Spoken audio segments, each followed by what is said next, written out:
Pote de plástico? Você ainda é daqueles que guarda pote de plástico na sua casa pela madrugada? Plástico não é bom para nada na nossa saúde. É claro que é uma coisa prática, uma coisa que a gente tem ali na mão, tal, para guardar coisas, mas é importantíssimo que você saiba como classificar os tipos de plástico, porque nem todo tipo de plástico serve para todas as coisas. E o que eu vou te mostrar aqui agora? Como é que você faz essa diferenciação? Quando você pega o seu potinho de plástico, você vai ver que ali no fundinho do pote de plástico, ó, eu fiz aqui uma marcação a caneta para você poder ver, tem um triângulo e dentro desse triângulo tem um número, que é a mesma coisa, ó. Tá vendo aqui? Esse aqui é o número 6. O que é que significa isso? Os potes de plástico, eles são classificados dos números 1 a 7 e cada um deles tem uma função específica.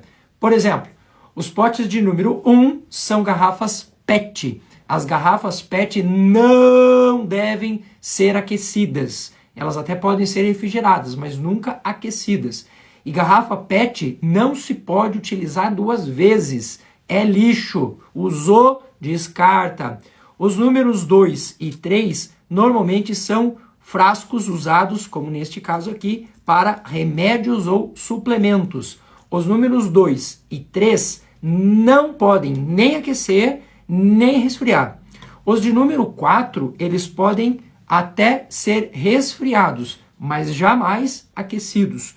Os potes de número 5 são os únicos que podem ser resfriados e aquecidos.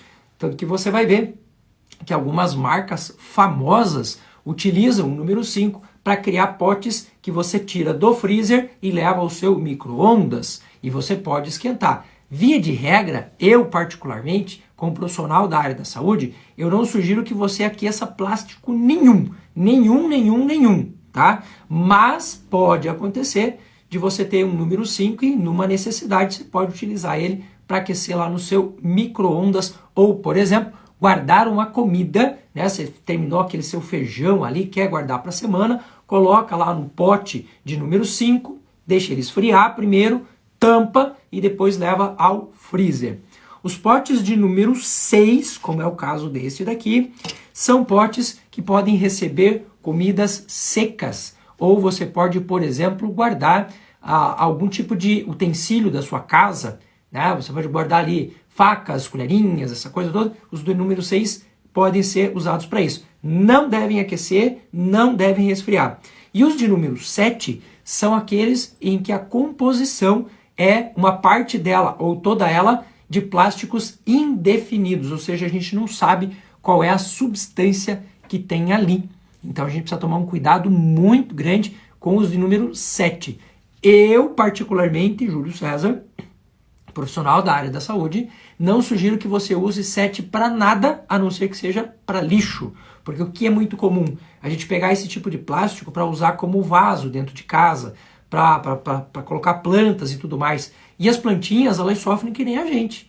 Se você está intoxicando elas, é como se você estivesse intoxicando a você mesmo. Se você está se cuidando, é justo que você cuide também dos seres que estão aí à sua volta. Então, o de número 7 é só saco de lixo e mais nada, ok?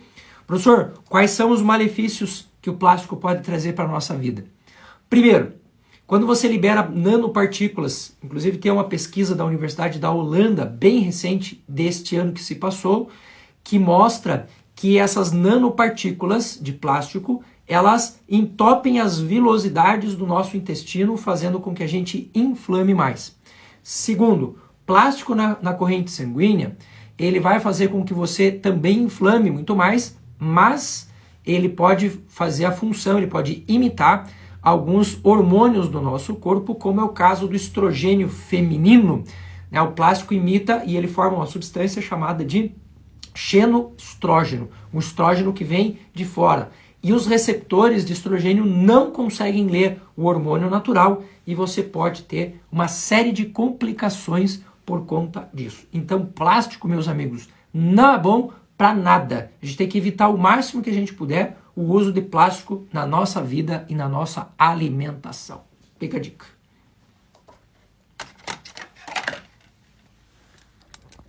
Uai, seu app de vídeos curtos.